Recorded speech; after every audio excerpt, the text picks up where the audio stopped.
ធ្វើយ៉ាងនឹងឲ្យទៅដល់ដឹងគូនគេយកខ្ញុំមកសាំញ៉ែឲ្យគេគយគុណពីនិតគេนุ่ងហៅស៊ូមិនហ៊ានទៅអង្គុយចិត្តបែកក្មេងពីនិតជុំរត់ដេញដោសួរថាមុខមើលដៃជើងត្រប់ឈរឡើងរួចបងវល់សួរថាស្រួតឬខលបានរៀនដល់ថ្នាក់ណាអូឆ្លើយយ៉ាងថ្មីដេញដោដូចឡើងតឡាខាឲ្យឯងវាឆាគេនៅចាំស្ដាប់សំនៀងបើថាឯងញៀនហើយចង់ដេញឡាយវាចង់រៃទេបែកកែវបែកខ្សែឲ្យគេសាច់ក្អាក់ក្អាយនឹងឡើងអត់ចិត្តស្ដាយណាស់ខ្ញុំស្រាប់តែដល់ពេលបាយមកហូបទាំងឡាយរៀបរៀត្រាមិនដឹងធ្វើយ៉ាងណាដើម្បីឲ្យបានសមរម្យនឹងហូបឈ្ងុយឆ្ងាញ់រវល់តែធ្វើរុំទុំហ៊ានណាស់ខ្ញុំមិនហ៊ានលុកលាន់នឹងគេ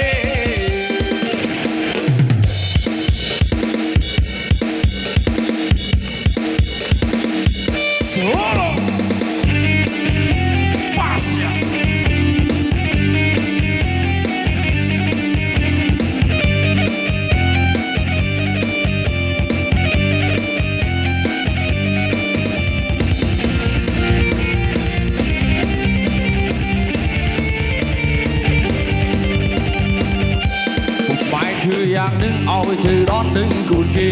យកខ្ញុំមកសាំញ៉ែឲ្យគេគយគុណពីនិត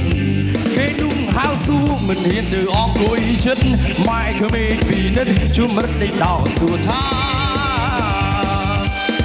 មុខមើលដៃជើងក្រោមឈរឡើងរួចបងវល់សួរថាស្លូតឬខលបានរៀនដល់ថ្នាក់ណាអូឆ្លើយយ៉ាងមិញដេញដោដូចឡើងតឡាកាឲ្យឯងវាចាគេនៅចាំស្ដាប់សំនៀងបើថាឯងញៀនហើយចង់ដេញឡាយវាចង់រៃទេបែកកែវបែកខ្សែឲ្យគេសាច់ក្អាក់ក្អាយនឹងឡើងអន់ចិត្តស្ដាយណាស់ខ្ញុំ